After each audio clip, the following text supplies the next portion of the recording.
Shalom. I like to give all praises to Yahweh, Bahashem, Yahweh Shai, Bahashem, Wakakwadash, and double honors to the apostles and the elders of Great Millstone.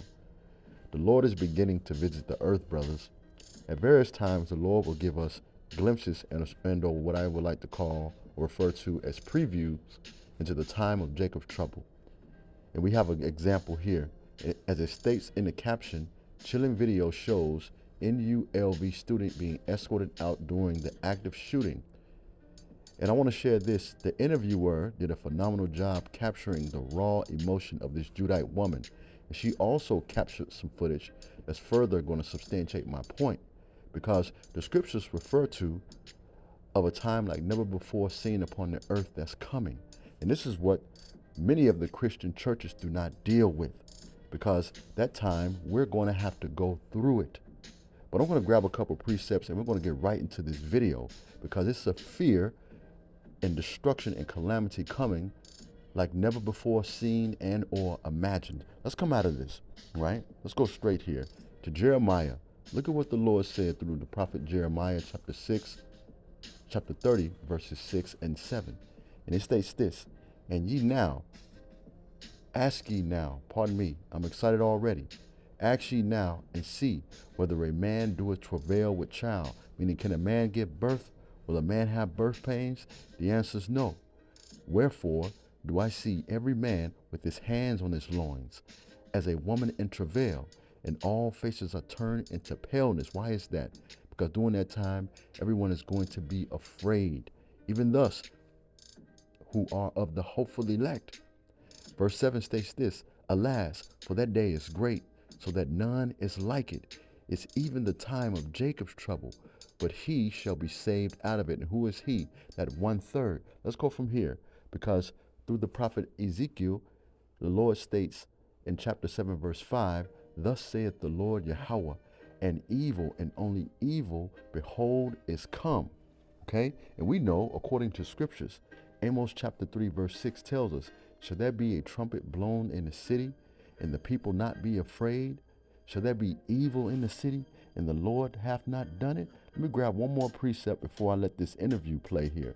In 2 Ezra chapter 14, verse 6, chapter 14, verse 16, pardon me, it states this: the Lord said this to Ezra, you have seen many evil things, but far worse things are about to happen. Now let's get right into this interview here. And I'm going to wind this back, because I want to let this video play in its entirety, but I want to chime in momentarily. But listen to what this woman says, and watch closely to the video that she has to share with her own cell phone. Let's get right into it. B is your name, right? Bisa, where were you on campus? I was in BEH, but I was on the first floor in class. So is that the same building where this all happened? Yeah. What were you hearing? Well, at first, we didn't really hear anything. Then a fire alarm went off, and we thought maybe it was a fire drill. But then we got outside, and we seen people running. We see the cop cars. It got very clear that it wasn't a drill. Did you hear any of those gunshots? Once I was outside, I kind of heard a barrage of them, so I don't know if that was the suspect going down, but yeah. You just showed me a pretty, I would describe as scary video of you with, I mean, there was law enforcement in the hallway telling you to get down or telling you with hands up. What was going on there? Yeah, we were starting to get evacuated, and they just like, hands up, and I'm terrified. I'm trying to make sure they can see my hands. I'm just scared to move, and I'm just trying to listen, but it's so chaotic, and we're supposed to go this way, that way, and it just was a mess. You heard what this woman said? She said it was a mess, right? She said it was so chaotic. The scripture says that the time of Jacob's trouble and or the coming day of the Lord, it will be as though a man fled from a bear and a lion met him, right? Let's continue. What was when you got out and you were taken to safety, did you call family? What was the first thing you did? I called my husband immediately. Even while I was kind of hiding in a storage room, like I was texting and calling him, like, hey, you just need to know this is happening. You see, and this woman says, throughout all of that fear, through that great tribulation, she called her husband. The scripture states that in that day, I will make a man more precious than fine gold. In another place it states, I will make a man a hiding place from the wind. So even though this woman, she couldn't get to her husband, she knew intrinsically, I need to call my husband, because why is that? A man is a man of the Lord. Let me be clear. He is a hiding place. He is a hedge of protection. But let's continue. He kept me pretty calm. So I had just met you before the live shot. I didn't even know you were in a storage room. What happened? What did you get a text message, or how did your faculty tell you what happened? No, once we got out of class and our professor's like, hey, class is over. And then they just kept yelling to get off of campus, move, move, move. And I got to like the back of Thomas and Mack with a few other girls. We were trying to check all the doors. We found one that was open, but it was barricaded. And some of the NFR guys actually were in there, and they hurry up and move some stuff, and we got in there, and we just hid in the dark. All right. I mean, you look around here. There's all these students out here as well. What's going through your mind right now when you think about what happened here today? It's very sad. I'm trying to keep myself calm. This is my second shooting. I was on October 1, so this is just more stuff in therapy to talk through. You have to consider something. The scripture states this in 2 Ezra chapter 15, verse 16. And it reads, there shall be sedition among men, and invading one another, and they shall not regard their kings nor princesses, and the course of their actions shall stand in their power. You see that? She thought she was safe at that university, but the scriptures tells us there shall be invading one another. Let's continue. I mean, so were you at the concert there? I wasn't at the concert, but I was on the strip. And so for the past few years, just trying to work through that. And I want to have you go ahead and pull up that video for me real quick. And I want to see if we can maybe have our photojournalist, Lee, here zoom in on it. I know it might be a little different here to be able to do this, but I was really surprised by it. And we're going to have you turn it around here. Okay. And I'll have him set this up here. Do you want the audio? All right, Lee, you tell me.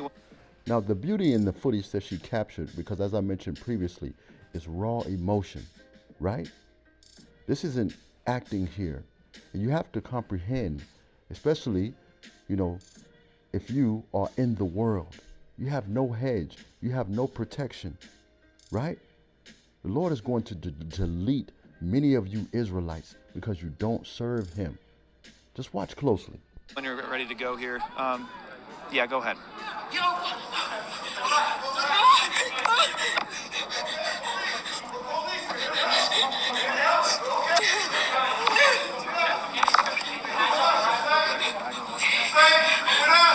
Okay, I'm sorry. Okay, take a deep breath. Everything's gonna be all right. Everybody is staging over at the Scarlet Lot, okay? Go out through this door right over here where my friend's about to show you, okay? Keep your hands up, okay? Everything's gonna be all right. I have some items. You want me to text you real quick? Did you get the store open? Yeah, we did. You okay? Hey, you okay? Here. Okay. So let's go. You guys, let's go inside right here so they can come just stay in the back of us. Let's go right next to you. Okay. Is there any more people in that hallway? You guys?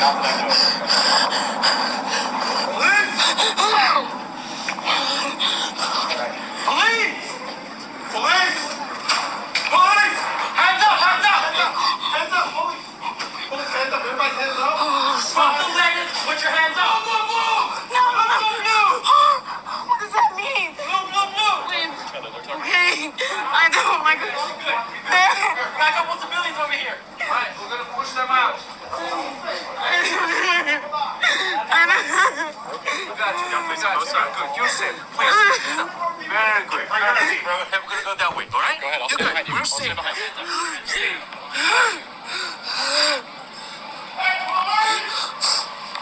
There's 4 more people. I'm gonna send them to you. Blue. Alright, ladies and gentlemen, keep calm. Keep your hands up, all right? Don't put your hands in your purse, backpacks, or your pockets. We're just gonna go into that officer right there in the green, okay? He's gonna escort you out to the safety. Okay. You wanna go in front of me? It's all good. Okay, come on, follow me. You're absolutely good. Don't worry about it. You guys are doing great. Follow me this way. Door locked behind me. You guys got a key? Everyone's got a key? Hold it there for a minute. You can see this. You just told me this is at the point where you realize you were safe with those officers and being escorted out. I mean, now hearing this, I'm sure you watched it back, but what goes through your mind when you hear that? I don't know. Like, there was nothing in my mind. Just, hey, do what they say so you don't end up shot. And I just wanted to get out. I still want to get out. I'm waiting on this shuttle, and I want to go far away from here and go home with my puppies and my husband. You were probably with other students, I'd imagine, at that time. Yeah, we were with other students, and there were a few of the NFR people who were here setting up for that. You can see in this video, a number of people have their hands held up. I mean, obviously they want to see your hands because of the situation, but I mean, to be put in that scenario had to be pretty tough. Yeah, it was intense. It's nothing like the TV shows, I'll tell you that. Yeah. And so after this, I mean, you said you called your loved ones. Did they hear about what happened as well?